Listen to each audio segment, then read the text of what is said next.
It-tnejn filgħodu l-kabinett iltaqa' ġewwa ċ-Ċentru Ċiviku tal-Fgura fejn preżenti kien hemm numru ta' sindki u membri ta' qdiet fil-komunità u istituzzjonijiet oħra. Il-Prim Ministru Robert Abela stqara kif din il-laqa tolqot il-kunċett gvern għan-nies direttament. Spjega li dan huwa għaliex persuna tidħol fil-ħajja politika biex tagħmel il-ġid lin-nies. Saħaq kif huwa għalhekk li dan il-gvern huwa kburi bir-ruħ soċjali tiegħu. Dan fil-waqt li qed juri kemm hu business friendly sabiex il-livell tal-pajjiż jitla' l fuq b'mod holistiku. Fil-laqgħa tal-kabinett il-Prim Ministru rimarka li dan huwa gvern li jiddeċiedi wara li jisma' u jevalwa l-opinjoni tan-nies. Mal-medja wara l-laqgħa tal-kabinett, il-Prim Ministru stqar kif din il-ġimgħa il-Gvern qed jiffoka fuq il-preżenza tiegħu f'numru ta' lokalitajiet wara li għal numru ta' xhur il-Gvern kien iżjed iffukat fuq id-deċiżjonijiet li kellhom jittieħdu b'rabta mal-pandemija. Ir-realtà kienet illi konna kemm xejn limitati. L-ewwel nett minħabba l-restrizzjonijiet tas-saħħa pubblika. Imma t-tieni punt għaliex bil-fors trid inti taħdem ħafna fuq livell makro, ġifieri fuq livell nazzjonali tieħu deċiżjonijiet il-ħin kollu li ma bdewx iħallulna ħin biżżejjed li niżlu fil-komunitajiet.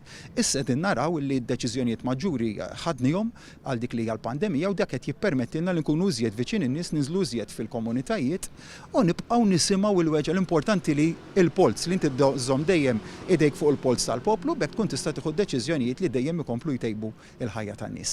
Qal kif fl-aħħar xhur sar ħafna tajjeb iżda hemm tħassib għal numru ta' nies fosthom is-sidien tal-bars u l-operaturi tal-gażini li ntlaqtu ħażin ħafna mill-pandemija. Semma wkoll il dawk li qed jgħixu b'kirja ta' qabel l-1995 li għandhom inċertezzi dwar is-saqaf li għandhom fuq rashom. Qal li dan il-gvern mhux se iħalli lil ħadd waħdu. Fil-bidu tal-laqgħa l-Prim Ministru spjega kif gvern immexxi minnu huwa wieħed li jieħu d-deċiżjonijiet wara li jitkellem man-nies. Dan huwa gvern li jiddeċiedi jekk hemm xi ħaġa li ma niddejqux żgur li nagħmlu hija li nieħdu d-deċiżjonijiet. Però mhux niddeċidu b'supervja, niddeċidu wara li nisimgħu lil kulħadd, nevalwaw l-opinjoni ta' kulħadd illum nista' ngħidilkom mhuwiex sigriet ħan niddiskutu numru ta' cabinet memos fejn se mmorru għal konsultazzjoni pubblika. Il-Prim Ministru Robert Abela qal li fil-mument li fil-politika issir arroganti ikun wasal iż-żmien fejn tippakjaw iż-żarma. Stqar li kulħadd għandu jistenna li l-midja tagħmel l-iskrutinju tagħha. Stqar li hu ser ikun qed jiddefendi lil kull ġurnalist fix-xogħol tiegħu.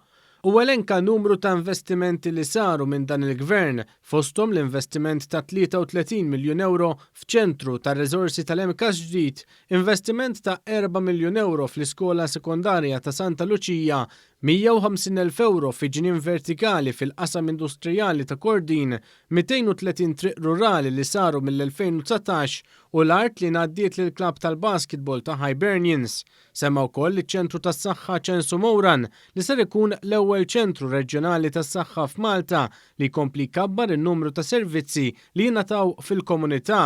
Dawn il-proġetti huma evidenza ċara ta' kif dan il-gvern kompla bil-ħidma tiegħu anke tul il-pandemija, saħaq Dr. Abela.